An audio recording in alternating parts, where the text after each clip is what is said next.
Hello, Flying Being. Hi, how you doing? And today we're going to talk about Buffy the Vampire Slayer Season 3. Okie dokie. So, okay. I already started to try and make this video, and I got 2 hours in. I was 11 episodes into my wrap-up, and I realized, I had a lot of feelings. So I'm gonna try and make this one more of like my Q&A segment at the end, because I have so many questions. Like, I have a lot of questions to get through. So I figured, instead of me going episode by episode, pretty much saying the exact same thing that I've already said in those videos again, just in one video, like for 2 hours long, I'm going to try and do more of like a conversational type of just, I'm gonna talk to you guys and we'll do random ass topics that you guys sent me and we'll talk about them. I don't know, I just, all the things I want to say I've already said numerous times, and it's, I don't know, I can't add anything new for you guys, and I feel like it's just gonna be super long and it's gonna be the same exact thing that you've already heard from me like 5 times, and my opinions do change sometimes, but they've only changed a little bit for some of these episodes. Like, I thought I would like the episode 12 more with the Zeppo. I thought I would like it more, like, later on. I'm just, it's okay. You know, I'll watch it if I want to rewatch something, but like, it's not gonna be my go-to, you know? So like, some things that I thought my opinions would change really haven't, and I thought I was gonna have more time to like research into stuff, and like all I really found out was like I found a couple articles about like Runaways, and that's really it, which it's kind of like, I don't know, psychology for me, like it's just us researching things, like we're stating the obvious, but we're stating it with data and like research, so like we can state the obvious but it's like supported. But if you think about it, you're like, okay, yeah, that makes sense. So it's like, it's not really groundbreaking stuff about Runaways. Like, I found like Runaways, even if they run away for just a short amount of time, they're still more likely to partake in like the habits and behaviors that they did before running away and what led to them running away, and that they're more likely to be manipulated and coerced by others, which, you know, that kind of made me think of how Faith and the mayor and their relationship were. But like, that's like all I really found, and I couldn't really find anything else. I thought I was gonna be able to find more interesting things for you guys, and I don't know, I just got 2 hours into filming and I was like, I'm not saying anything like interesting. I'm just restating the things that I've already said, and I don't know. I'm gonna try it out this time. I'll see how a Q&A type of wrap-up-ish type of thing goes, and then maybe down the line, a couple years from now when I'm closer to the end, maybe I'll come and revisit season 3 and I'll do a wrap-up then when I have more information later on. You know, like maybe that could be what I'm trying to do, if that makes sense. Because like, obviously I'm sure I'll cover a lot of the topics that you guys would have wanted me to cover in this Q&A, because I'm sure a lot of you guys, the last time in the last season wrap-up that I did, a lot of the questions I already answered in my like actual wrap-up. So I'm like, maybe I'll just do the Q&A and see how that goes. I don't know. I'm explaining this way too long, but so I apologize if I'm letting any of you guys down with this wrap-up.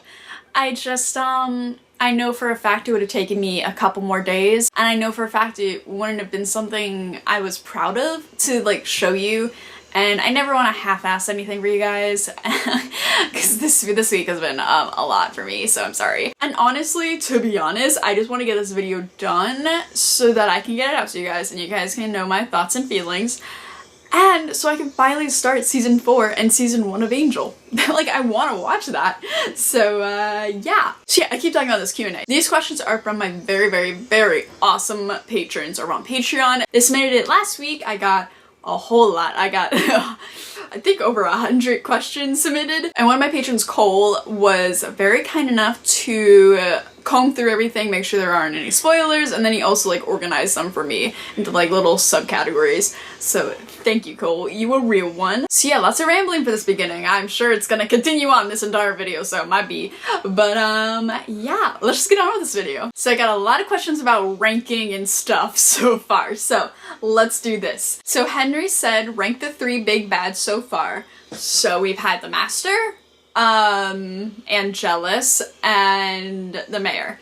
Okay. Firstly, Angelus, for sure. I love the personal aspect, and I love the relationship that he had with Buffy, and like the contrast between him and Angel. Love it. Ooh, I don't know. It's like, for the Mayor and the Master, it's like classic horror, like, you know, just vampire dude just trying to take over the world. And then it's like a person that is a demon in a lot of ways and is a monster in a lot of ways, but also has humanity and has like a different side of it. So it's like classic, or like it's more dynamic and more like sides to them. So I would say maybe the Mayor is the second one, and then the Master is third.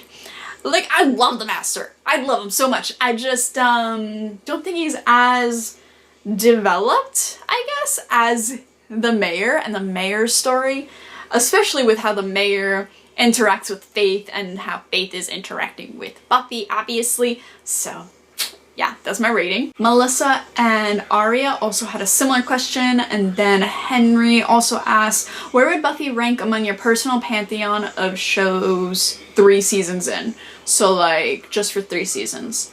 I don't know if I've seen a whole lot of shows with more, like, with 3 seasons. Like, well, obviously Supernatural 3 seasons in was very, like, I don't know. Supernatural's a very weird show to talk about because the first 5 seasons are very different than everything else. But the first 3 seasons I absolutely adore. I wish the 3rd season was better because of, obviously the writer's strike happened during that season, so it was cut to 15 episodes instead of their normal like 21, 22 episodes. It obviously lacks in that aspect. I do feel like for that show, for Supernatural in comparison to Buffy, the characters, I think, on Buffy have evolved a little bit more. I think so. Like, for Supernatural, it's more plot heavy rather than character driven, so I think that's where I would say. What else? I also watched Stranger Things. Honestly, Stranger Things, I feel like could have a lot of similarities with Buffy, especially because, was it the 2nd season? I think it was the 2nd season of Stranger Things. Spoiler alert for Stranger Things, but I think it's season 2. It's been a while since I've seen it, so it might be if I get anything wrong. 11, she was trying and find herself and see, you know, she was with the deputy, I forget his name, Hopper, I think. And she's like trying to find herself, and she has a very similar relationship to Hopper that I feel like Giles and Buffy have. And then in season 3, I'm pretty sure, is it season 3? How many seasons of Stranger Things are there? There's 3 seasons. There's 3 seasons of Stranger Things. And then in the 3rd one, she's trying to figure out how to like just be a kid and just like, you know, just have relationship stuff and things like that. Honestly, they have a lot of similarities. Like, not super deep similarities, but honestly, if you like Buffy, try out Stranger Things if you haven't. Obviously, that's more like kid and like middle school type problems and stuff, and Buffy, it's more like high school age, but yeah, I love Stranger Things. What was I talking about? So yeah, with like shows 3 seasons in, it's doing really well. I really like where the show is going, and I really enjoyed how the 3 seasons kind of feel like a complete story to me. Like, honestly, like, if the show ended right now, if they had like a little bit more of like an open ending and they were like showed like one more scene maybe, I would have been completely fine with this being the entire show. Like, it's so complete and cohesive, and I really like it. And then Henry also said to rank the season so far.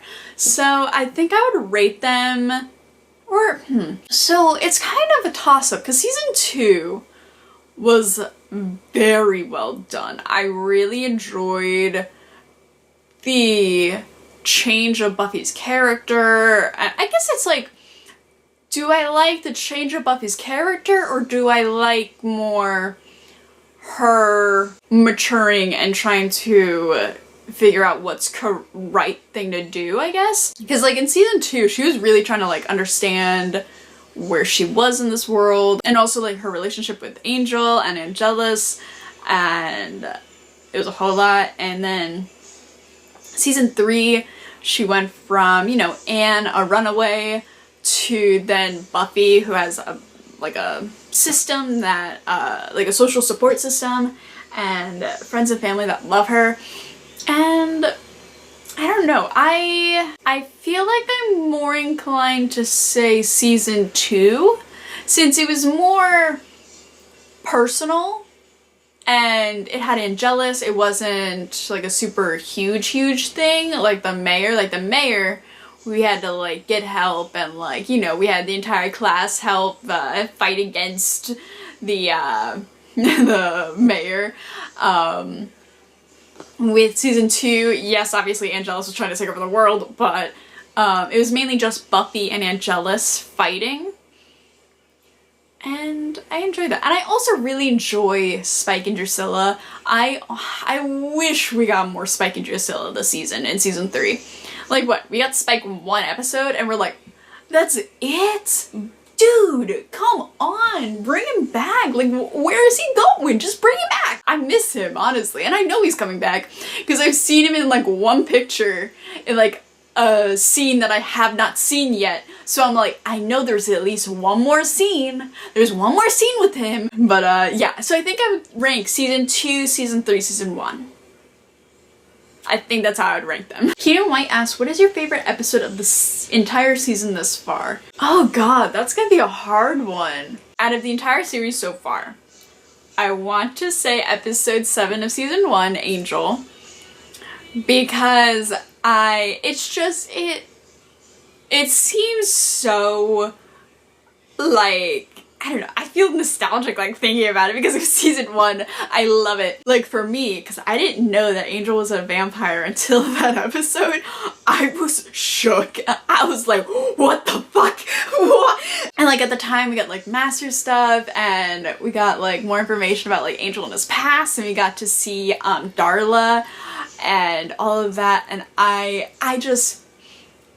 feel like it was really well done for like the season 1. Oh god, like season 1 was really trying to find its footing, but episode 7, so yeah, either that one, or I want to say maybe the prom episode from this season, because let's be real, the emotional roller coaster I went through with Angel and Buffy in that episode, honestly, like, it is sad and it was a lot, but it was, oh my god, it was so good. And then the prom scene, and then just, I love it. Josh D asks, if you were to pick your favorite scene of the entire season, what would it be? The prom scene in the prom episode of the season. Tim asked a similar question about my favorite episode. Jack asked, who is the most iconic character introduced this season, and why is it Anya? Well, Jack, as much as I love Anya, I would personally say Amy as a rat. I think that was the most iconic character, her as a rat. No, I think it's Scott. Scott is definitely the most iconic. Obviously Faith, of course, if you're gonna be real about it, but yeah. Okay, Dave asks, so we're well into Buffy, wondering how you feel the whole thing stacks up against other shows. Where would you rank it in general amongst this sort of TV drama? What aspects of it do you enjoy most? And can you see where modern shows have been inspired in their storytelling by the way Joss wrote Buffy? Abso-fucking-lutely. Oh my god. I was talking about this in some of my Supernatural talks. Supernatural spoilers for season 15, or no, 14.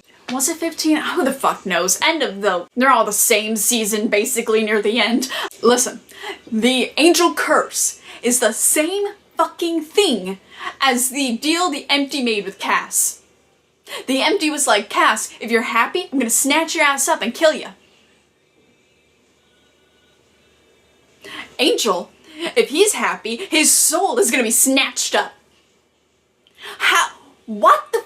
Oh my god. And like the fact that like the deal being broken and Cass being happy, literally like just the parallels between them, like it's so insane. And I've heard that the Vampire Diaries, I started watching, I'm like halfway through season 1, but people were like, hey, I would stop right there because there's some stuff happening later in the Vampire Diaries that happens in Buffy, and it's like you don't want to like ruin that archetype for yourself.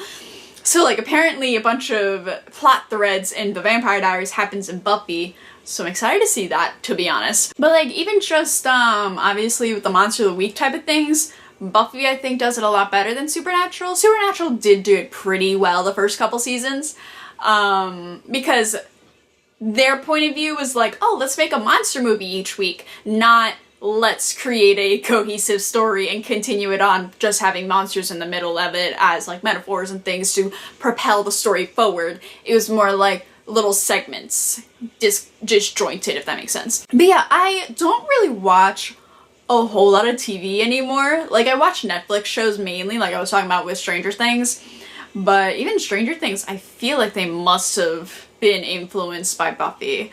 Just the way that they wrote 11, like the more I think about it, the more I'm like, yeah, those shows are very similar. But yeah, like Buffy, it's funny because like literally if it was a regular 16:9 type of show, a little better quality for camera, and that's really it, I would 1000% think that this was within the last decade or so. And the fact that it was in the late 90s, that this, like, so far that I've seen, like, as a kid, I would have fucking loved to watch this show. I don't know, I mainly watch a lot of Netflix shows, too, so, like, I've seen 13 Reasons Why. I've only seen it because pretty much it does commentary tracks to it, and, like, they make fun of it, and they poke jokes at it. Only reason I've seen it, please don't come at me. Like, even though that show is like advertised as being something like, oh, it talks about such hard topics that a high schooler has to face, and it's like, yeah, it does, but it doesn't really do it really well. Like, that's the thing. Like, I've seen it many times. I've seen each season many times. And it, like, the one episode from season 3 this season about Jonathan, you know, being bullied almost to the point where he wants to commit suicide, that episode, I feel like, does the conversation about suicide in high school. I think it adds more to that conversation than season 1 of 13 Reasons Why. Like, honestly, the entire show of 13 Reasons Why. Like, it's even just like the Runaway, theme going on with like Faith and Buffy in season 3, which I feel like is a huge theme throughout this entire season. And they kind of touch on that in 13 Reasons Why with one of the main characters, I forget his name. The little golden boy, I forget his name. Oh no. Justin, I think his name is. Because Justin has like a bad family and then he like runs away from home, and like he, in a lot of ways I feel like he's very similar to Faith. But like, it just, I don't know, it just doesn't have the same feeling. Does that make sense? I don't know. Like, Buffy goes about it with like metaphors and things like monsters taking the place of like real world issues, and the 13 Reasons Why, they go on it like straight on. They're like, hey, let's go straight into this conversation, yeah. And then they don't say anything. It's just like, bro, you're using it for like shock value, for fuck's sake. So like, that's the one thing I like about this show. Like, when it wants to say something, it really does try to say something. There are a couple instances where I'm like, that didn't work out. Like the Beauty and the Beast episode, where they were like trying to commentate, I think, on like abusive relationships in a couple scenes. It was not coming across very correctly. It was like, Buffy, you did not just tell this girl that's being abused by her boyfriend to not get hit. Like that, like there are a couple scenes that I'm like, that didn't quite work. More often than not in this show, it works, and it works very well. And it works in a way where like, it's not super serious all the time. Like, it's not like in 13 Reasons Why where it's like out of 10 the entire fucking season. Like in the Earshot episode, it started out being super funny. Buffy got to hear into people's thoughts and hear what people are thinking. And then it ended with Buffy helping Jonathan like understand, like, you know, I don't know. That's my hot take of the day, but there you go. K-Dog asks, same question as last time, what episode do you feel over the season were the most well written and made you realize why people are hooked on the show? Episode 1 of the season, I feel, was so well done, and it's like a season premiere where I absolutely adore the little thing that they were doing with like the Runaways, and also like Buffy not wanting to identify herself with her own name because of the situation that she was in, so she used Anne, and then she gets someone from her past, and then she helps her out, and then Lily, the girl from her past, comes in, and then because Buffy is okay with her situation now, and then she wants to move back home, she uses her name again, and then she passes the Anne on to Lily, because Lily is also in a situation where she keeps changing her name, so then she uses Anne to latch on to that identity, so that she isn't so, like, affected by the current circumstances that are affecting her, because they're not something that she chose, it's something that was pushed onto her. And like identity is such like a huge thing for teenagers, so then to have like a different name, like just that little thing in episode 1 was so well done, and I didn't really see it until like I started thinking about it more. I'm like, that was so well done. Even the commentary on like the homeless population and how exploited they are in America by like certain societies and things, like they put that in a fucking season premiere. A season premiere! They put... Are you fucking kidding? Also, just the Wishverse episode, I absolutely fucking adore that episode. Like, it's so fun to watch. Like, just this, you know, a different universe for the Buffy gang. And the fact that it, like, pops up later on, because, like, you know, Faith is kind of like Wishverse Buffy, so, like, if Buffy didn't have the support system that she has now, and if she didn't come to Sunnydale when she can, she would pretty much be like Faith. And because Faith doesn't have that support system, it's also like, so is it Faith's fault that she's acting like this? Or it comes down to like, how much does circumstance affect a person? And to what extent does the person just need to like step up and like be the change for themselves, if that makes sense. I don't know. Also just like the shadow self in that episode, because really good. Oh, also episode 17, Enemies. Oh my god, having Faith betray Angel and me thinking that Angel had lost his soul the entire fucking episode. Like, iconic. Oh my god.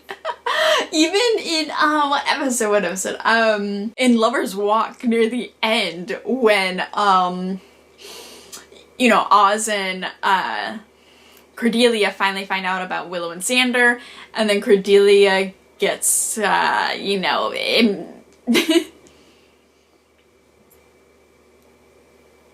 was about to say impeached. That's not the word for it. Impaled. Oh my god. And then, you know, when Cordelia gets impaled and almost dies, and then we're getting like the little fake out when we think that they're dead, but really? That's fucking insane. That was so good.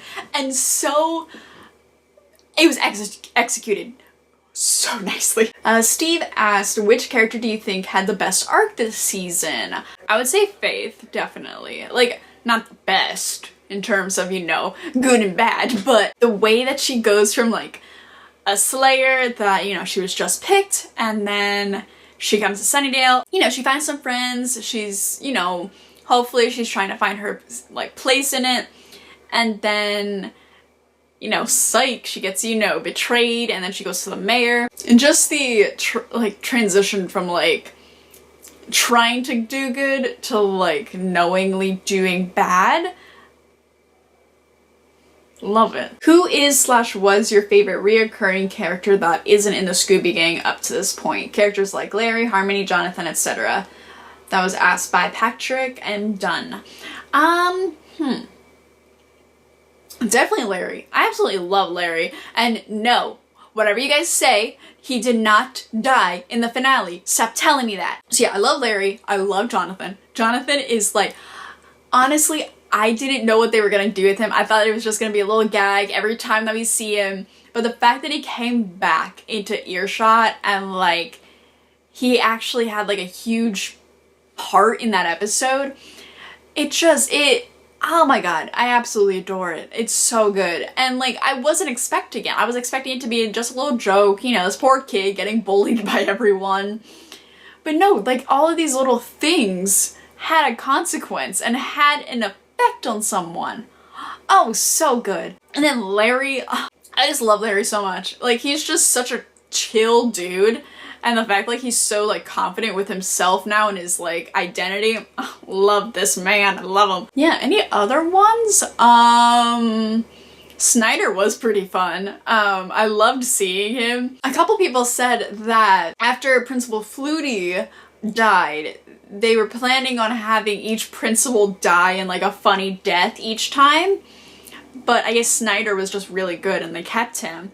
But just, I don't know, it's so funny seeing how he progressed, but like also how little he progressed, because he's the same character as he was in season 1.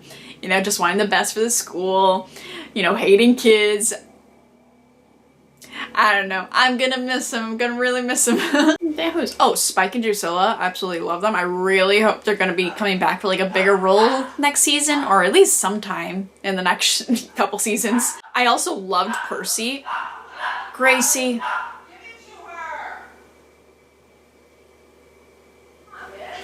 Okay.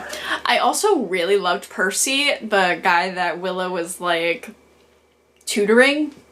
Like, it was such a small thing. I forget what happened of it, but like, he was just there, just chilling, straight chilling, trying to pass his classes. And then he came back at the end to help. I don't know, I just love all the students and I love the atmosphere. Lee Wilcox asks, what's your favorite plot twist? As in a time when you thought the story would go in one direction, but the next episode you thought, well, I got that wrong. Many times. I feel like Angel coming back at the end of episode 3, I was not expecting him to come back that early. I was fully expecting them to like trek into hell and track him down or some shit. But no, he just appeared.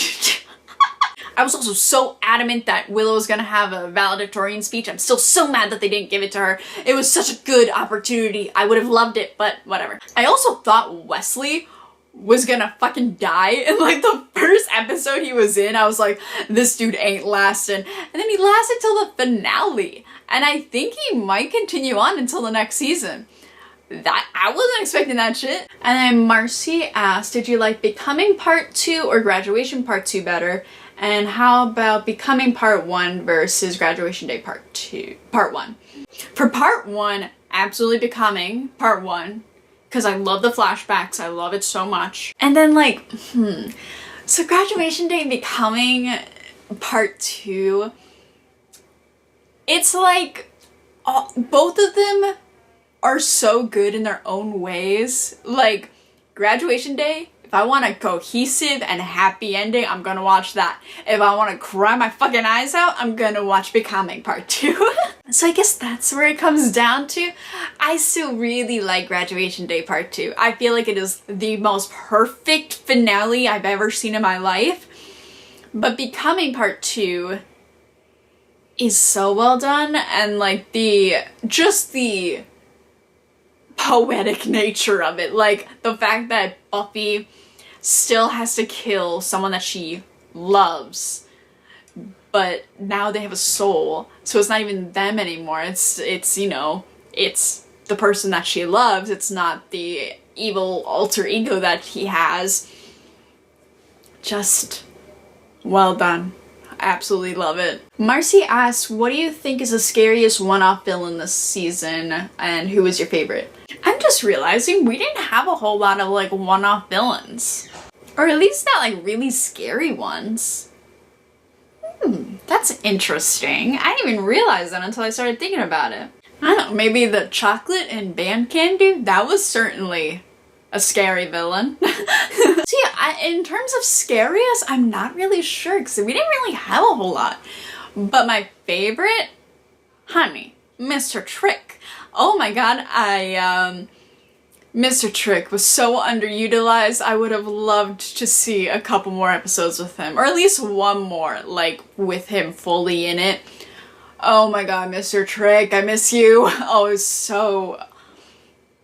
the amount of potential he had. Space Colon, I think, asked, if you were to recommend an episode of Buffy to someone you really wanted to get into the show, even if it's spoilerly, what episode or episodes would you pick? I feel like the season 1 finale might be one. Because like the season 1 finale, that like encapsulates like so much about the show, like the fighting and everything. I really like maybe that. Also probably just like the season 3 finale. Like, to get like a real good idea of what this show is, season 3 finale. I mean, at least for the show so far, I feel like the season 3 finale just shows everything so well done. Like the characters and everything, and then the atmosphere and the environment of like all the kids and everything. So now we got some character questions. So, okay, so we got marry, befriend, kill. We got Angel, Giles, and Oz. I'm gonna marry Giles, befriend Oz, and kill Angel. I'm sorry, Angel, you dramatic little dude. I don't need that drama in my life. Okay, someone asked, having reacted to 3 full seasons at Sunnydale High, which characters have you especially enjoyed seeing evolve? Do you have any hopes for any particular growth with anyone in future seasons? I loved seeing Buffy, Faith, Willow, I feel like, Cordelia, all of them evolve. I really enjoyed watching that. I hope to see Xander maybe evolve a little more, because, I mean, y'all already know he's not my favorite character ever, but I want to like him. He's so funny, but like, he's also just always on like a moral high ground, and I'm like, dude, chill out, please. So hopefully he loses like that complex of like, I have to be right all the time and all that, but I don't know. But yeah, also, I guess Angel, I hope I don't know. Like, I love Angel. I hope to see a little bit more of like a personality from him. Like, obviously he has a personality. I just hope to see a little bit more of it, and a little more like, I don't know, I hope he finds a character that he can just be chill with, you know? Okay, someone asked, based on what you've seen so far and thus taking potential story arcs into consideration, who do you think your favorite character of the Buffyverse will be by the time you finish both of the shows of Angel and Buffy? Oh, I feel like Buffy will always be my favorite character. Just because of how dynamic she is and how always changing she is. I also feel like Willow may branch out, maybe do some other stuff that I feel like I would really, really like from her. And Angel, I could honestly end up loving Angel. Right now, I'm just, you know, I like him. He's chill, but like, kind of annoying on some stuff. So I'm excited to see what Angel does on his own, and like with his own episode, and with his own show, with his own plot, I guess, that's not connected to Buffy. That could be interesting, you know, and I could honestly like him more, because I feel like some people have said that like they like the Angel show more than Buffy, so we shall see. Isaac asked, who is your favorite good friend to Buffy this season? So at the beginning of the season, Willow and Xander, bitches. They were the worst friends ever, not gonna lie. For the first couple episodes, I feel like when Faith was introduced, Faith was such a good friend to Buffy. And like, I kind of forgot that, but I was rewatching some of my videos and I was like, Faith was like a really good friend to Buffy. And I just really enjoyed seeing that. Obviously, Faith, you know, some stuff happened, and then she like went to the mayor and she went to the dark side. But when that happened, obviously, Willow and Xander got their act together, so Willow and Xander were good friends with them. But at the beginning, I really enjoyed Faith and Buffy's interactions. And like, they were trying to make it work, and like, they obviously had like disagreements and everything, but like, their friendship worked very nicely. Oh, Anna asked, since Cordelia said she can't afford to go to college anymore, what is your thought of what her journey will be now? I didn't even fucking think about that. Is she going to community college with Buffy and Willow? Honestly, I'm excited to see the intro card for Buffy to see if Cordelia is still a main character. I really, really, really hope she is. I really hope she is. Cause like, when I was getting all those like Funko Pops in the mail, I made a joke. I was like, oh, all I need now is Cordelia. Cause at the time, I think it was like mid-season 2 I was getting them. And I was like, oh, now all I need is like Cordelia. And I think someone mentioned like, oh, I've never seen a Cordelia Funko Pop. And it's like, how do they not have a Cordelia Funko Pop? She's a main character. I'm scared she's gonna like just distance herself from the show and she's not gonna be in it anymore. But I really hope. Maybe she'll be in community college with them, and then, you know, she can always transfer in 2 years, save the money. Or she could, you know, take a gap year, work, and then save up money. That could be a possibility. She could also maybe like move somewhere else.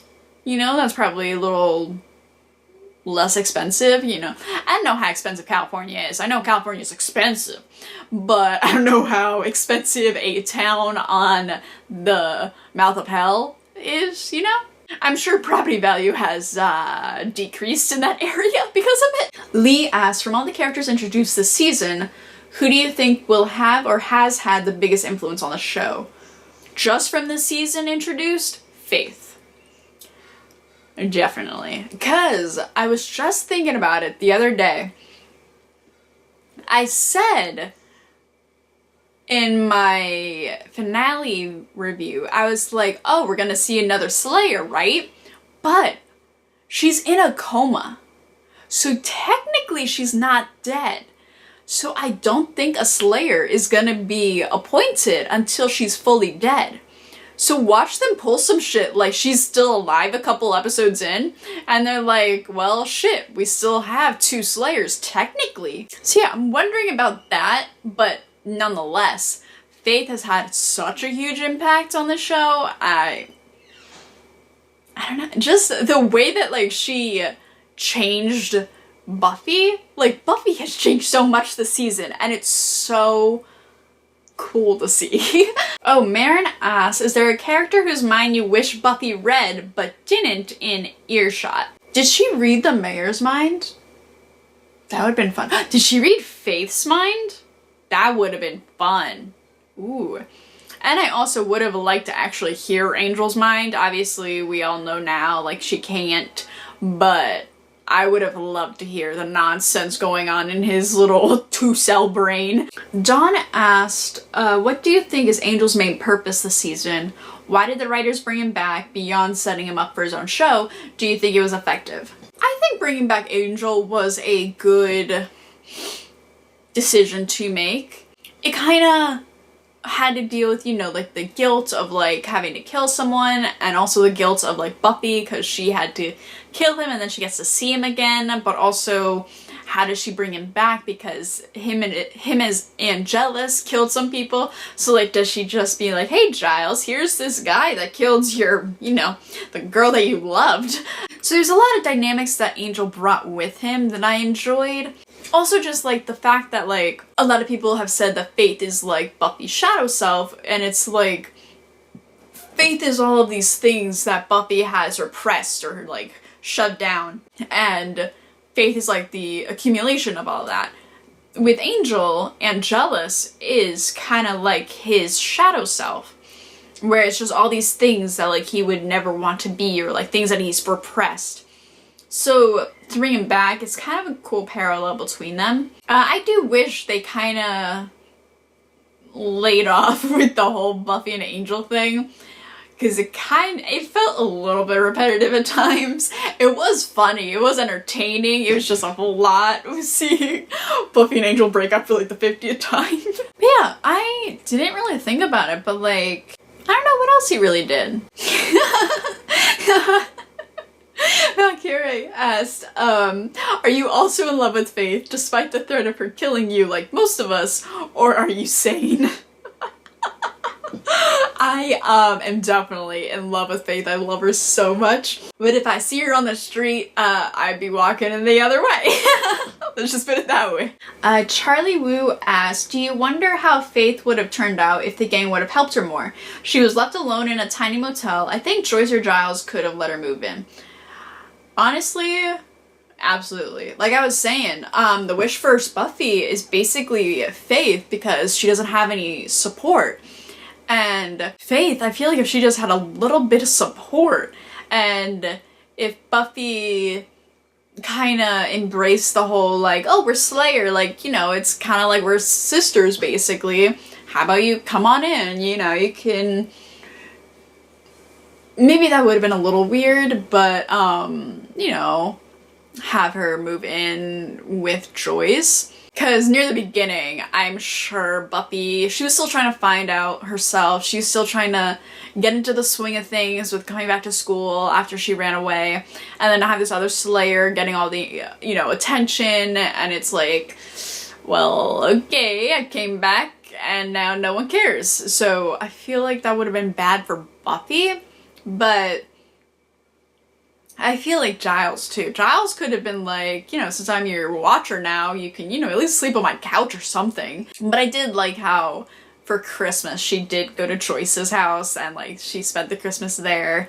That was really cute. I really like that. But yeah, absolutely. Faith could have turned out completely different if she just had like an ounce of social support. Valkyrie asked, do you think Mayor Wilkins would have survived during COVID and turned into a big CGI snake, or would the germs kill him off?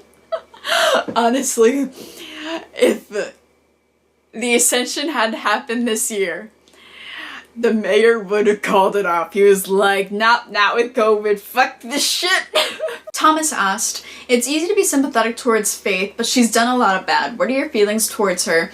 Are you left feeling she got what she deserved because she's unforgivable, or what? I feel like I've already touched on this, but it's like, I wish more was done with her, and I feel like if she just had the right opportunities, she could have done a lot of good. She had all these circumstances where, like, you know, bad shit happened to her, da-da-da. But, like, at what point, or, like, to what extent does it become the person's responsibility to get themselves out of those circumstances?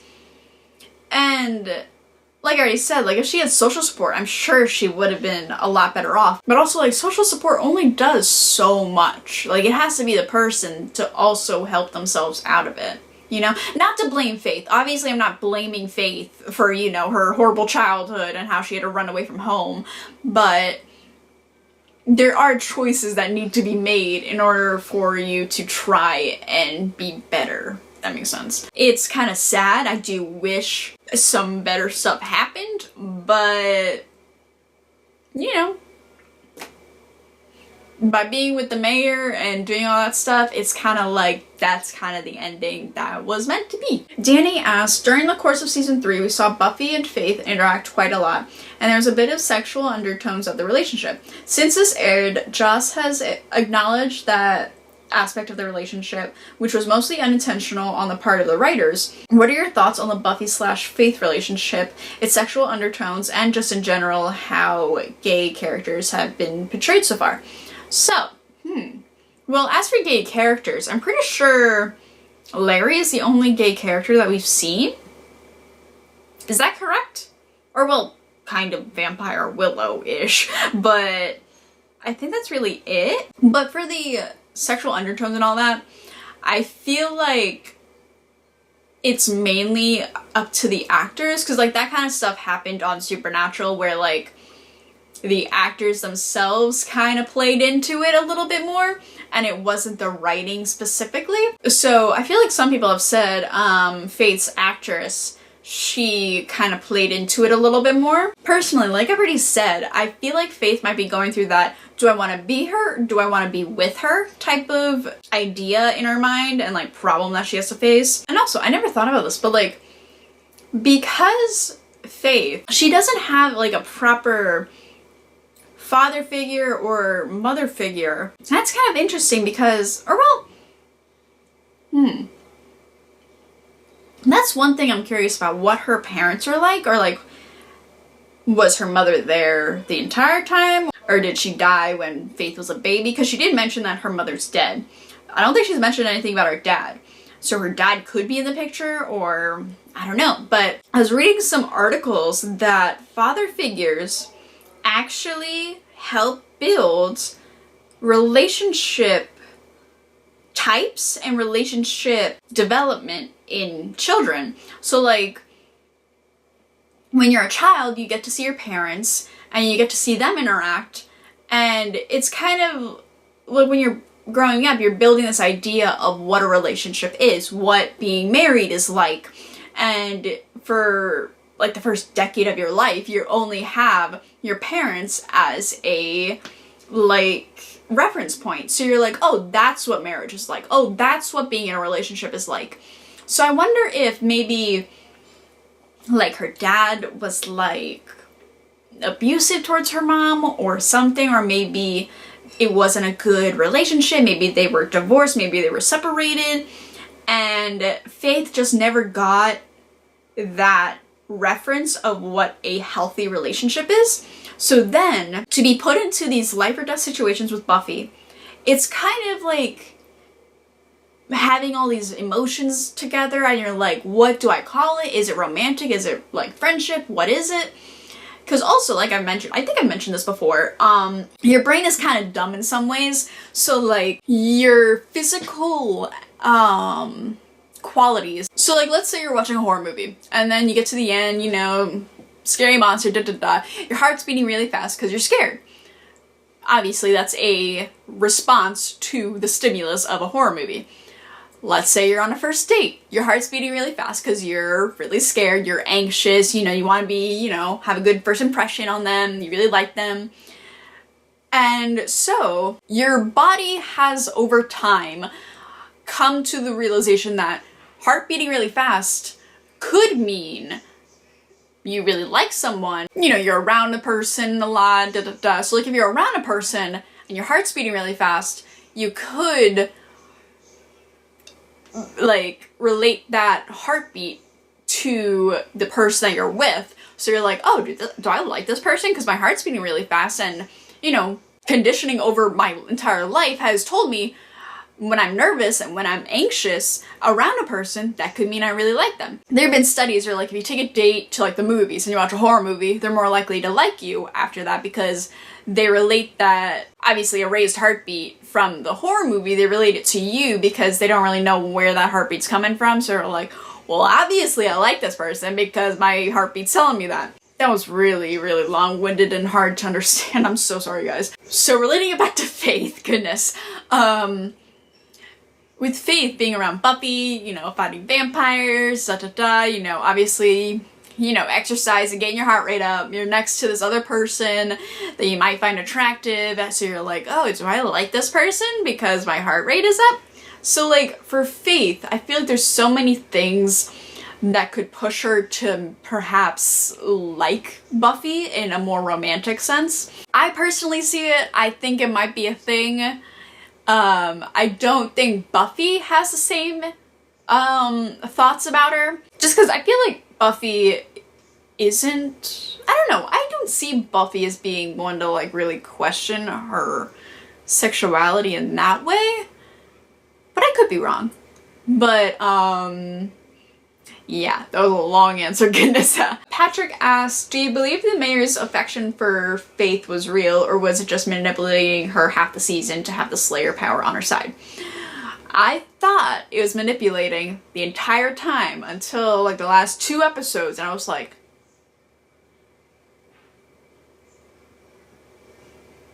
oh, okay. Wasn't expecting that. The mayor actually cared about Faith. That was interesting. So yeah, a lot of the time I was like, oh, this dude's totally playing it up. He's totally faking it. But no, now that I think about it more, he totally was, like, had paternal feelings towards Faith, which is, not, like, looking back on it, rewatching it, it was just like, whoa, oh my god. Aaronette's asked, one of the things that makes this show great is that characters are flawed, just like real people. But we come to love them not only despite their flaws, but also because of them. Which character's flaws of the main group are most difficult for you to get past or forgive? I feel like mainly Xander. Just, obviously I already know, not my favorite, but I've been trying to like this dude, and I can't find myself to really like him that much. And it kind of sucks, because I know so many fans do love him, but just, there's so many things that he does, like I feel like he always has like a moral high ground, that he feels like he's better than other people, or that he's better than Buffy specifically, because Buffy will make a dumb decision because she, you know, she wants to save Angel or something. And then Xander will come around and be like, wow, you dumbass, why are you doing that? And then once, you know, Buffy's decision turns out bad, he'll come around and be like, hey, I told you so.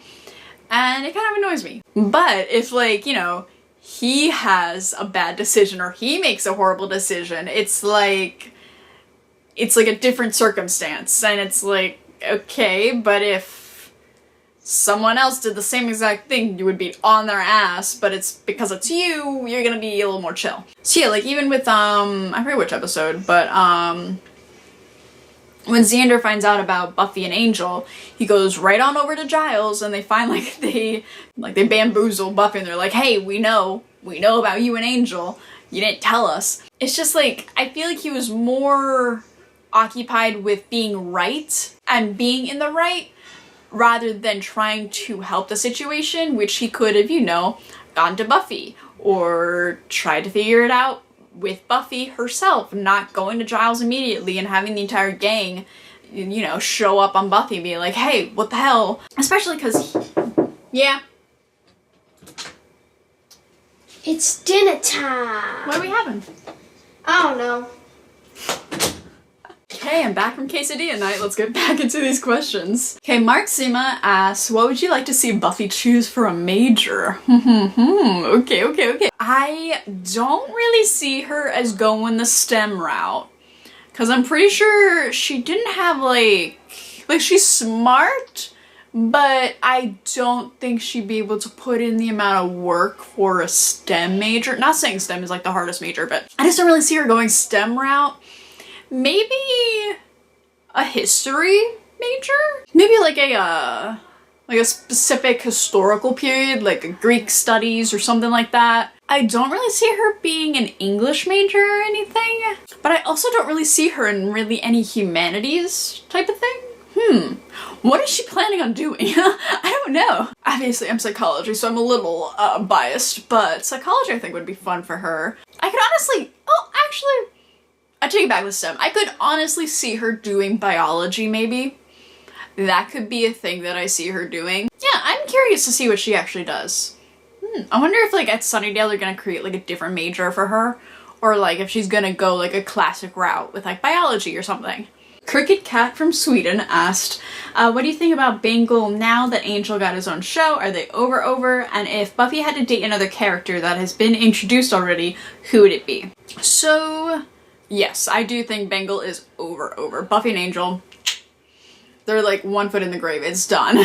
As for like characters that have already been introduced, I don't know, to be honest. I mean, have there been any like male characters?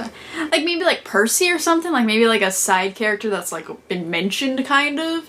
If like he goes to college as well. But I don't know. I don't feel like I've seen any other person that's like a good prospect for her, if that makes sense. Oh my god.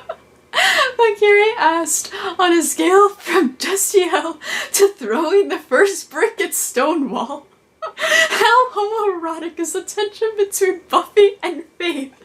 I know I've already talked about that, but I had to include that question because... But yeah, just to recap again, I do think from Faith's point of view, she did have some tension and like some sexual tension with her. From Buffy's perspective, I don't think Buffy saw Faith in that way. Oh, Britt asked, do you have any non-canon ships? Definitely Faith and Buffy. Like, I could totally read fan fiction, watch fan vids about that. Oh. Vincent Valentine asked, do you think Buffy will ever see Angel again, or is the relationship wrapped up? So, like, I'm guessing he's asking, like, will they ever be on again? I don't think they're ever gonna be on again. I think they've gotten to that conclusion, like, this is it. We are done here. So that's my view on that. Okay, so now we got Buffy predictions for like the next season and seasons to come. Oh, ZeroFK asked, it looks like for the Scoobies, school's out forever. What do you think this will mean for the tone of the show, if anything? Honestly, I've been thinking about what the tone is gonna be. Like, it's gonna, going in, people have always said, oh, the show tries to take real world problems that teens face and then turn it into a monster or turn it into some sort of life lesson or something on the show. But now that they're, you know, gonna be, you know, Buffy's gonna be 18 in this season. They're gonna be adults soon and, you know, be on their own theoretically. But I'm curious to see if it has a more adult tone. Like, not saying the first 3 seasons don't have adult tones, but like when I'm watching, it's kind of obvious that it's like, it's meant to be a teen show. It's meant to be audience demographic of like teenagers and like young adults. Obviously it's a lot more than that, but like the main audience I feel like that is appealing to it is younger adults and teenagers and people that are also going through the same exact thing. So I'm wondering if that matures a little more, or if we just keep going with the, you know, teen angst type of shit, or like if they keep going with that, you know, like, I haven't seen One Tree Hill, but I've seen a couple episodes with my mom because she watched the entire show like 3 times, but I wonder if they go like the One Tree Hill route where like, you know, One Tree Hill, I think they were in high school for like 7 years or something for the show. So I wonder if they're gonna like try and do that type of thing, or not type of thing, but like have the same type of tone throughout the show and not drastically change anything. I feel like we might have a drastic change or just something that switches. To be honest, I like when shows do that, like when they have little chapters throughout the show. Like for Supernatural, like I've already said, season 1 through 5 is a clear story. And then after that, it's like a different chapter. And I feel like that chapter ends around like season 8 or 9, and then it opens up a different chapter. Cause like, even just like cinematography wise, it changes. So that's another thing. I'm wondering if like, you know, cause the show is known for like the shadows and things like that. I'm wondering if that's going to continue on. Maybe it's going to be a little different, maybe a little lighter. I don't know. Flora asks, what kind of guy, if there is one, do you think Buffy will meet in the next season? Who will be the new love interest? What will he be like? Also, I love your reactions. You're amazing. Keep up the hard work. I can tell you put so much effort into your videos. Thank you, Aura. Yeah, I think someone asked like out of people that we've already met. I don't really see anyone that we've already met being a love interest. I think someone might be introduced, and I think he has to be in the Slayer lifestyle, or at least know about vampires, know about, you know, all the monsters and stuff. Cause I feel like that's like the whole thing that happened with Scott. Scott didn't work out because, you know, he didn't really understand where Buffy was coming from with, you know, how she acted and things like that. So I feel like that's a necessity. But, so yeah, maybe she'll find someone like on a hunt or something. That'd be kind of cute. Moonlogic asked, we know that Buffy and Willow will attend UC Sunnydale, but for the rest of the cast, the future is somewhat uncertain. Giles has blown up his library and place of work, Xander is going on a road trip, Cordelia is broke, Buffy has left the Watchers Council, leaving Wesley without anything to do, Angel is leaving, and Amy is still a rat. What do you think all of these characters will do in the next season? Well, firstly, I think Amy being a rat, I feel like that might be a running gag. Honestly, that'd be pretty funny. But, yeah, for Giles, I feel like he might get a job at UC Sunnydale at the college that Buffy goes to. I feel like that might be the move there. Xander, I guess it's like a for sure thing. He's going on a road trip. I don't know. I thought he was just talking about it, but maybe he does. Maybe he like goes on a road trip and like finds a monster or something, calls up the girls being like, hey, I got a werewolf on my ass or some shit. Maybe he'll be like away from the show but then come back in a couple episodes like throughout the season. I don't know. That'd be interesting. Cordelia is broke, yes. I feel like I already said this. I think she might go to UC Sunnydale with Buffy and Willow, maybe. Or she'll take a gap year, just work, save some money. And then with Wesley, I don't know. Wesley could either be completely in and be in the next season, or he's on his way back to England. Because I think when Cordelia and Wesley kissed, he was like, oh yeah, I'm going back to England. Sorry, maybe I'm a leave. And then after, you know, the kiss went wrong, Cordelia was like, okay, have fun in England. So I think he might be going back to England, which I'll see. And then Angel leaving, obviously, I think he's going to a different city or something, and he's gonna like pick up a stake in like a different town and like fight vampires there. Or maybe it's like a completely different show. I don't even know. Oh, do you think there will be any changes in the cast next season other than Angel leaving? Sean asked that question. I have a feeling Cordelia might not be a main character anymore, and I feel like they might add someone. But I honestly don't know. Anything could happen. It could be just like everyone except Angel. But I have a feeling they will add a character that is a main character. Which is going to be very interesting. I'm so excited. Okay, and now we're on to Angel predictions. So we just did Buffy, now we're going to do Angel. So Flora asks, now that Angel's leaving Sunnydale, do you have any predictions on what's next for him? What are you most hoping for in season 1 of Angel? And then Tony also asked the same question. Jack asked the same question. Charlie, Felix, Patrick, EJ, Scarlett, and Nico. So yeah, basically all the same question of like, what do you think is gonna happen? So a lot of things could happen and I could accept all of them, you know? So my main prediction is that he's gonna go to a different town.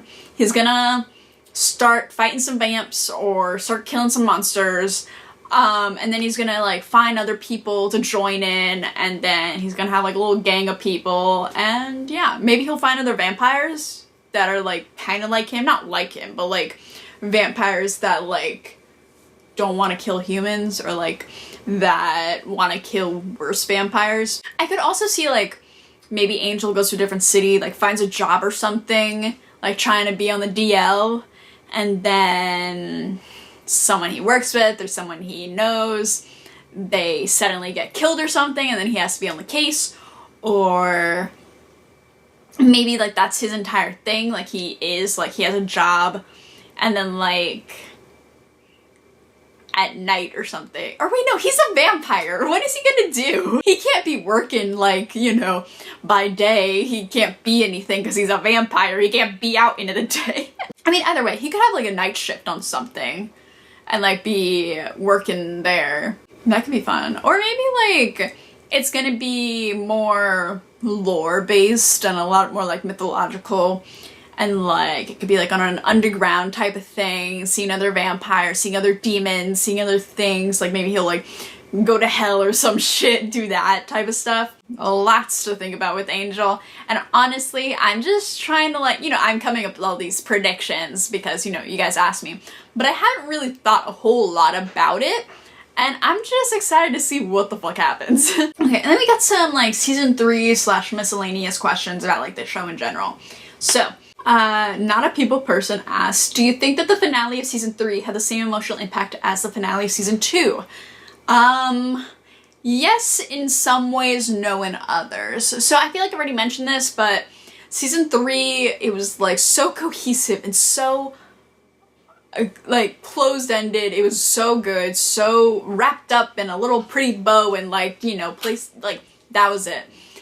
Season 2 broke me and left so much up for question, left so much up to like a lot. So season 2 I feel like is a little bit more of an impact, but season 3 is definitely emotional for me, at least, like the finale. Elizabeth asked if you could change one thing about the season, what would it be? I would have had Mr. Trick stay a little bit longer. I wouldn't have killed him so quickly. Or at least, like, you know, when Faith had to like save Buffy, she could have done anything else, you know? She didn't have to kill him. I know he's a vampire, but like, come on, he's Mr. Trick. He's so cool. That was like my one thing that I hate. I'm like, why did he die? He should have kept living. Flora asked, though we know you like to keep them in check, what were your expectations for season 3 and did it live up to them? Well, to be honest, I mean, my expectations, like I expected Angel not to be coming back for at least half a season or something, but no, he came back in like season 3 or episode 3. I don't know, that was like my only real prediction that I had that I thought for sure was gonna be like right, but like that's really it. I did feel like it was gonna be better in terms of like character growth and things, which it definitely did. And yeah, I mean, I don't really have any expectations, yeah, but the show itself is definitely living up to like all of the like good things I hear about it, so that's one thing. Antonella asks, I want to know your opinions on the Watchers Council. So while filming this, I think I just posted my episode 12 reaction for the season, which is the one with you know, Giles, you know, kind of betraying Buffy and everything. So obviously I had a lot to say about the Watchers Council, so I got a couple of comments about it. Firstly, they're a little bitch. I hate them. But it's very interesting how like the Watchers Council is like hereditary. Like I think Giles' dad did it and then his mom did it. And like they were all Watchers, but like they weren't Watchers for I think a Slayer, so I think they were just Watchers. So I guess Watchers is like just a general term for like anyone working with this council. Yeah, it's interesting. And again, I think I feel like I said this in my last wrap up, but I wonder how the Watchers Council was formed. Like, well, firstly, how was a Slayer formed? Like, was a Slayer formed when vampires were formed? Or were like at the dawn of time there's always been a Slayer and there's always been vampires? Did vampires accumulate over centuries, like during the beginning of time, and then a Slayer was appointed, and then ever since then it was like a thing? Is it a more recent thing within like the past couple centuries has happened? Or, and like if it has been like since the dawn of time, when did the Watchers Council come in? Like was that always a thing? Like have there always been people present to keep the Slayer in check and to keep up with her and to like help her? Because I feel like you would have to, like, if I just suddenly, when I was 15 years old, woke up with super strength, I'm not gonna think, oh yeah, this means I have to go hunt vampires. Like, you know, like, you have to have someone come by and be like, yes, this is why you were given those abilities. So yeah, I'm curious on, like, the actual history of it, because I feel like it'd be really cool to find out, but I don't think we're actually gonna ever find out about it. So yeah, Watchers Council in general,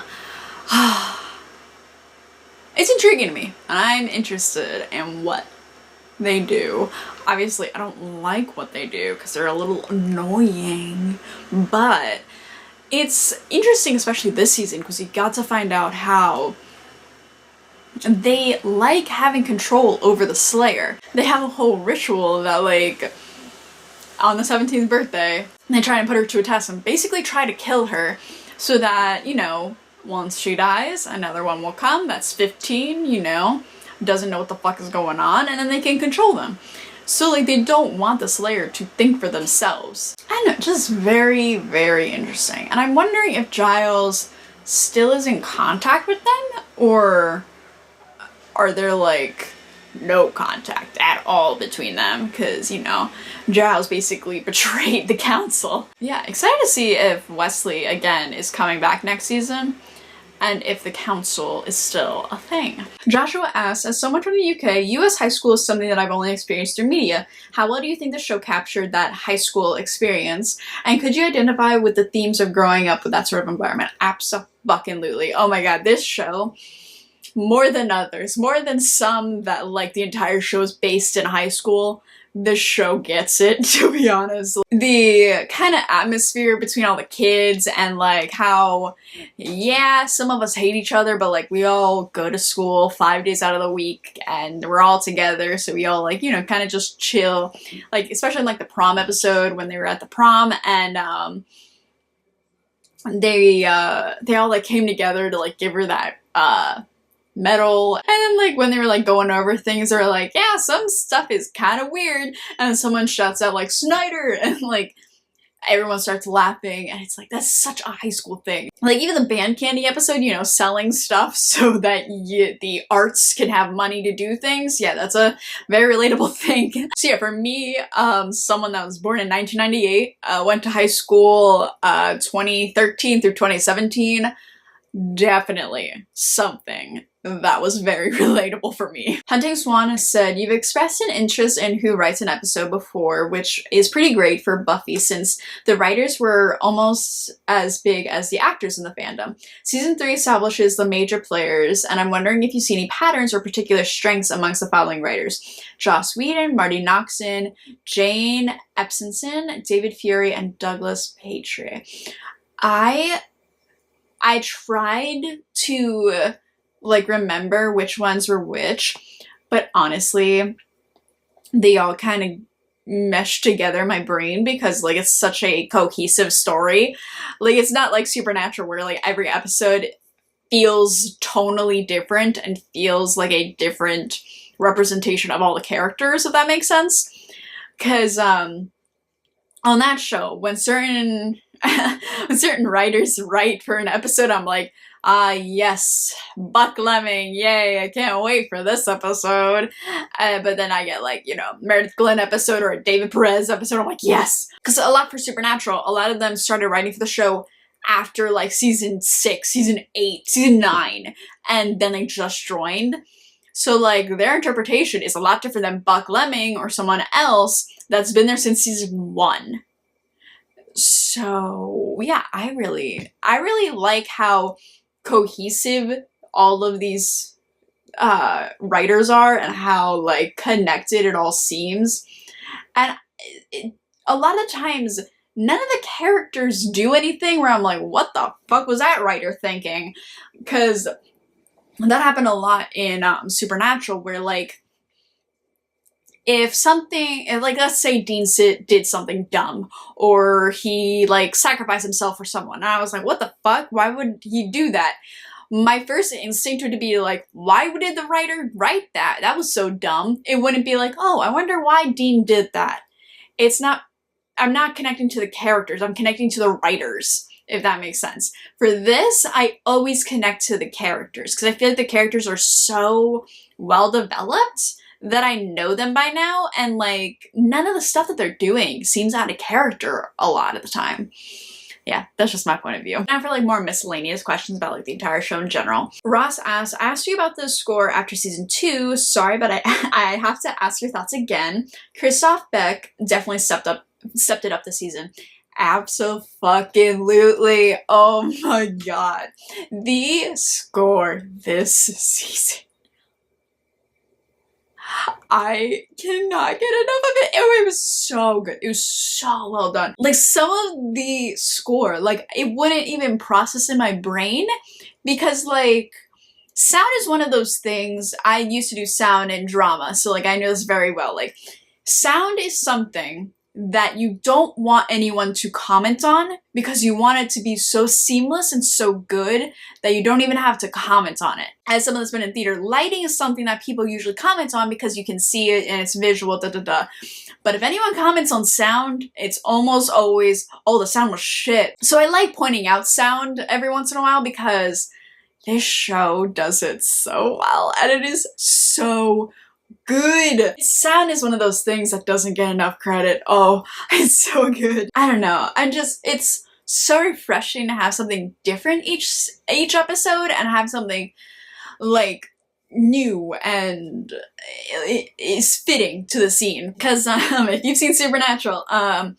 they use the same fucking score for every single season since season 1, and it's tiring. It's tiring, and I hate it. It's so annoying. Even the sound effects, oh my god. And I didn't know scores for TV shows, like, this is just a TV show. Like, this is, like, I keep trying to remind myself, like, this is made pretty much on the same network as Supernatural. And the level of production is barely, like, you can't even connect the two with, especially sound and scoring. And then someone said, that each season has its own lighting style, its own color palette, and even its own signature camera angles. Said, could you talk about your impressions on that, please? Maybe it's because it took me a while to get through season 3, but I don't really remember a huge difference between this and the other seasons. Maybe I'm not looking, like, super critically on it, but, like, I feel like it's been pretty consistent throughout the 3 seasons. And I was expecting the lighting and stuff to change maybe next season and maybe be a little lighter or a little different. But, so yeah, I'm curious to see if it changes next season. And maybe I'll see more of a difference with season 3, 2, and 1. But the color palette I do see. The first season was definitely a little more dark in some senses and a little more muted. Yes, I remember that because in the first season, when I made my thumbnails, I would like screen cap a scene to put it in my thumbnail, and then I would edit it in, But when I started season 2 and 3, I noticed I had to desaturate the thumbnails a little bit because they were too saturated compared to the past thumbnails that I've made for Buffy. So that is one thing. It's a little desaturated in season 1. Ashtara asked, what are your thoughts on the continued one-shots in Buffy so far? Each one-shot is done with such purpose that it makes me want to scream. It's so good. Because, like, sometimes I watch movies and it's like a little artsy-fartsy type of thing and they'll have like a one-shot just for the fuck of it and they're like, hey, let's do it, I can do it. So, and it's more like the director being like, see, I can do a one-shot, isn't that really cool? But it's not like adding anything to the plot, and it's like, okay, sure, thanks. Thank you for that one shot that gave us nothing to the scene. Like in episode 1 of the season, in Anne, the one shot tracking throughout the school and, you know, showing all the characters, showing all their interaction, and then cutting to Buffy in an apartment, silent and just not moving. So like you get one shot moving, all shit, and then you cut to a still of just Buffy in an apartment, silent. Like, that contrast is so good. And then with the hospital scene in Graduation Day Part 2, it starts from the beginning of that scene and then continues on until I think the mayor meets up with Angel and he's like trying to choke her, which that's fucking long for a one shot. They're going in and out of rooms and shit. Do you know how long it must have taken to block that scene and to rehearse that? I can't even imagine. That must have taken so fucking long. Like, imagine being a boom operator on that set that day. I would have cried. But yeah, with that, I didn't even notice it until like my rewatch and like someone mentioned it as well. It's so seamless and so, like, it puts the entire hospital in perspective of like where everything is, putting everyone's in their places, trying to, you know, show the movement of, you know, the mayor going into Buffy's room. And then I got a couple questions about me, so let's get into it. Giovanni asked, regarding Supernatural, do you foresee yourself possibly subscribing to a Patreon type service in 20 years to relive it while someone else reacts to it for the first time, or are you done with that series forever? To be honest, Giovanni, I don't know. it might be a show that I look back with rose-colored glasses later on in life, but right now, it's just, I don't know, especially because I know where it goes now, and I fucking hate the ending, to be honest, to be frank with y'all. I don't want to see anyone else go through that horrible journey for 15 seasons, goodness. I mean, I've already mentioned this. It is a good show. Like, it's very nice, and like, it's a comfort show for me. But if you want a cohesive story, stop at season 5, okay? Stop right there. But if you like the characters, keep on going. The characters are pretty cool throughout the next couple seasons, and it's fun to see them put into different scenarios and situations. But it's not a story, you know? After 15 seasons, I feel empty. And I'm like, what the fuck did I watch? What was that? Like, whatever. That's a rant for another day that I've already had like 5 times on this channel. Marin asked, if you were on the show, what would you have said to Faith after finding out she killed Alan? Trick question, I wouldn't have said anything. If I found out Faith killed a person? Tim asked, have you had any dreams about the TV show since you started reacting? Yes, I did have one dream a couple weeks ago where it was like I was in Sunnydale and I was like a part of the gang and like we were hunting a monster. I remember that we were hunting a monster, I forget what. But like I remember Angel being in the dream and like having Buffy there too. Like it was, I woke up and I felt like I watched an episode and I was like, oh, I'm in deep now. Tony asked, how do you decide which scenes to include in your edited versions? Pretty simple. I only add stuff where I have a comment or I have an actual reaction to something. I will never add a scene where like I don't do anything. I'll only do that if I comment on it later on in my review and I want to like remind the viewer of that scene.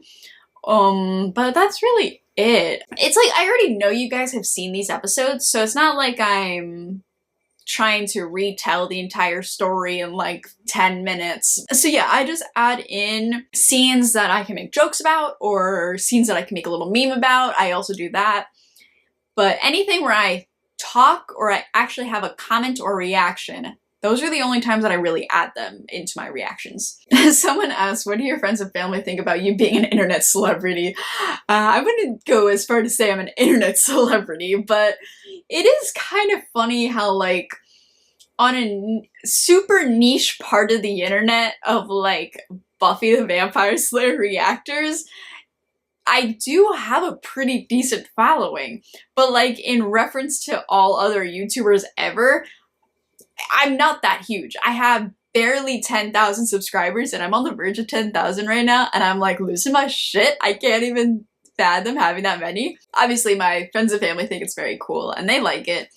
And it's kind of cool to tell my family that like something I've been working at for what, like 4 years now is finally something that I can do as a job and as something that can help me sustain myself and like help me, you know, pay off my debt and pay off all these things that I have.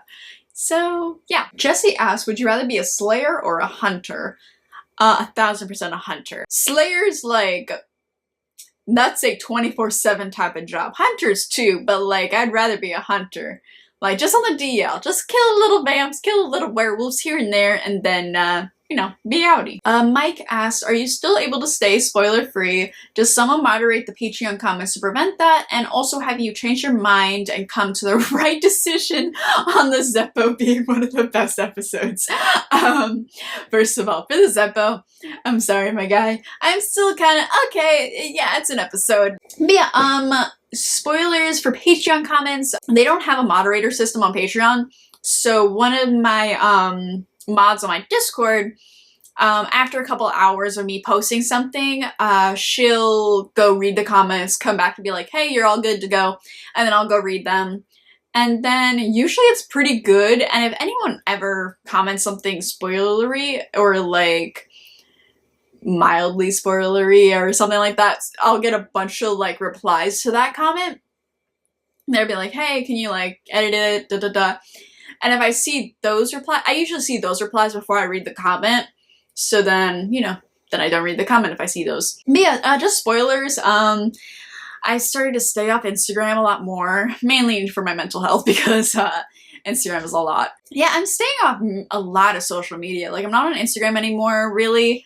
Like, I have one, I don't really use it much. I don't go on Twitter anymore. I don't go on Tumblr. I don't go on anything else, really. I mean, YouTube comments, I have a moderator system, and most people are pretty chill, and I only read comments that have a couple likes on them. And that's really it. And my Discord is very good. We're all very chill people. We don't really do any spoilers. I have a spoiler section all for my patrons that they can go off on their own. But yeah. Samaya asked, have you looked up and now listened to some of the music on Buffy at all? I have one song from, let me get it, from the band that Oz plays in, like the band for that. Dingoes Ate My Babies, but they're an actual band. What is it? 4-Star Mary. I have Shadows on my playlist because I love that song so much, honestly. I think it's in season 2 that it came out. Mwah! It's so good. And they also asked, what kind of music do you normally enjoy? Normally, my entire playlist is Panic at the Disco, all of their albums basically, or most of their albums. I don't really like the recent stuff a little bit. And all of the Fall Out Boy albums. And then some like Paramore, My Chemical Romance, couple random ass shit. I'm weird, like, it's mainly like early 2000s type of emo shit, but also like pop and stuff. Yeah. Rob asked, can you talk a bit about your recording and editing process? Also, I'm curious about how the YouTube copyright strike process works. Thanks. So basically, I have my camcorder right here.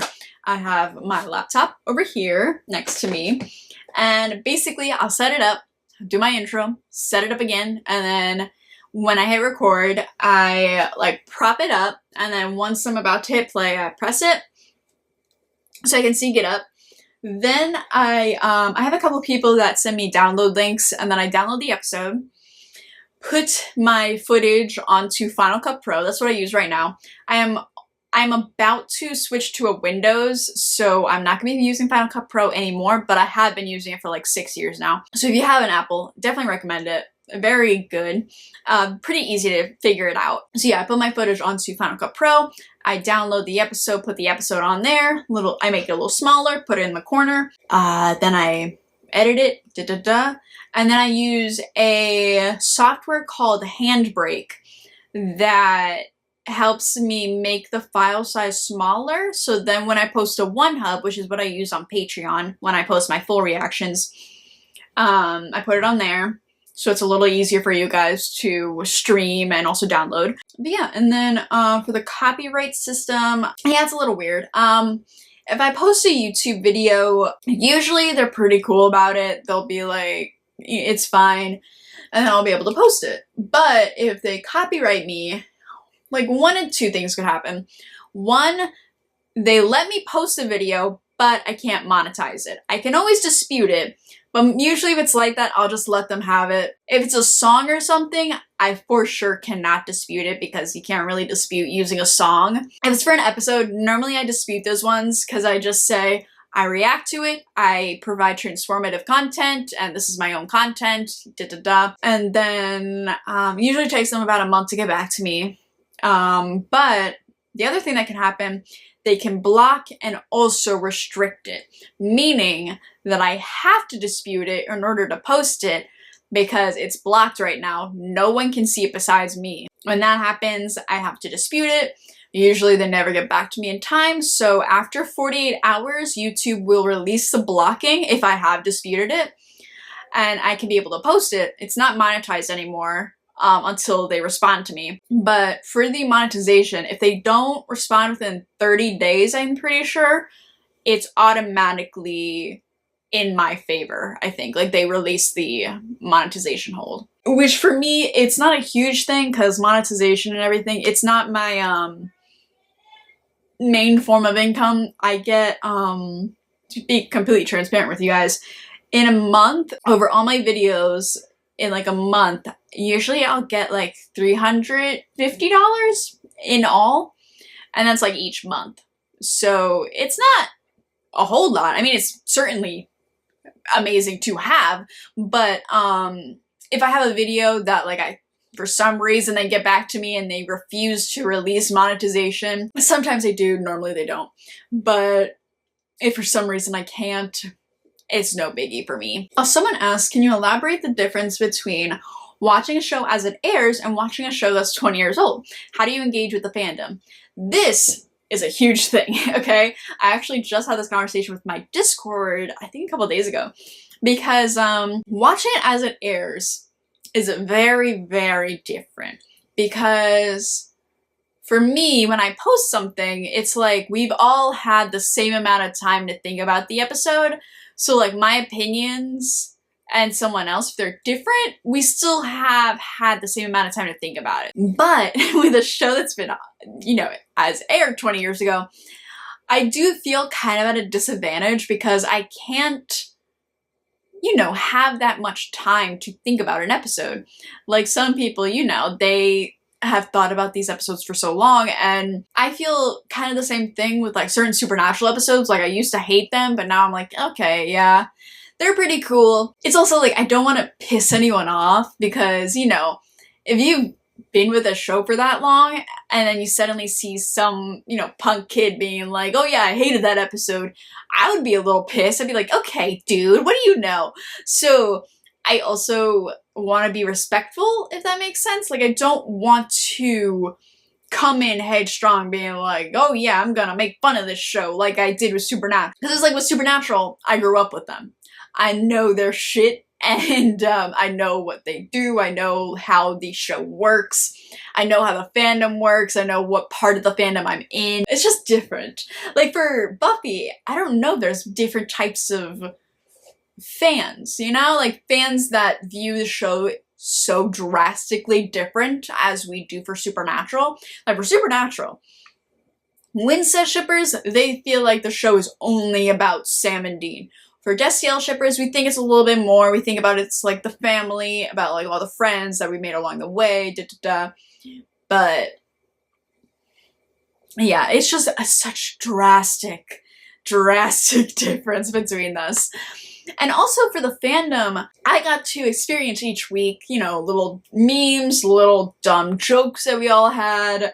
Like for the finale of season 15 of Supernatural, we were going off about the finale, about like little dumb jokes and shit. And it was fun because like I could tell me and hundreds of other people on the internet were having the same feelings at the same exact moment. I know you guys went through the same thing that I'm going through right now. You know, I know.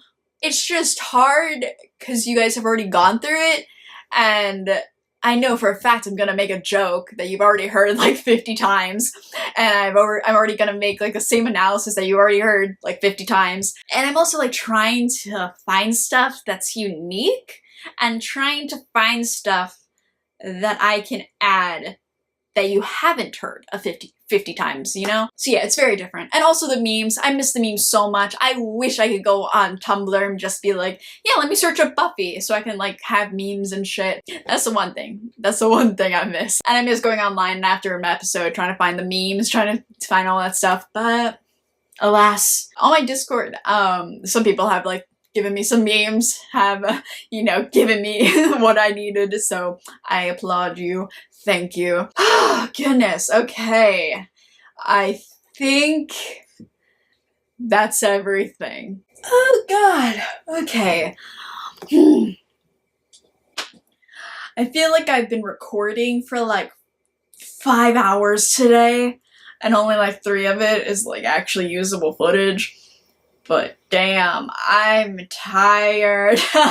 Also, my, like, throat is like, oh, it's burning. I've been talking for so fucking long. My throat is like, shut the fuck up. What are you doing? I think that's all I gotta say after fucking 3 hours of me talking. Goodness. So yeah, I hope that was enjoyable for you guys. I apologize that it wasn't the original wrap-up that I was intending to do. I just know for a fact if I did do it, it would have taken me days to finish it and to actually do it well. And I just energy wise I have not had it this week. I'm so sorry guys. So yeah, I hope you guys enjoyed this very long video. I hope it gave you guys some information that you were looking for. We did have, I think, 178 questions, so if I didn't get to yours, I'm very sorry, but a lot of them were the same stuff pretty much. Yeah, and again, I feel like after, you know, a couple more seasons of this, I'm sure I can revisit this season, and I feel like a wrap up later on might do the season more justice, and I feel like a little question and answer type of thing, or we're just talking, I feel like that could be the move for after each season, so I can just talk to you guys and just, you know, vent what I'm feeling. Nonetheless, I am so excited for season 4 of Buffy and season 1 of Angel. Y'all don't even know. I am so excited. So with that, that's all I gotta say about Buffy the Vampire Slayer season 3. Thank you to all my beautiful patrons who are on Patreon, and I will see you guys in the next video. Bye!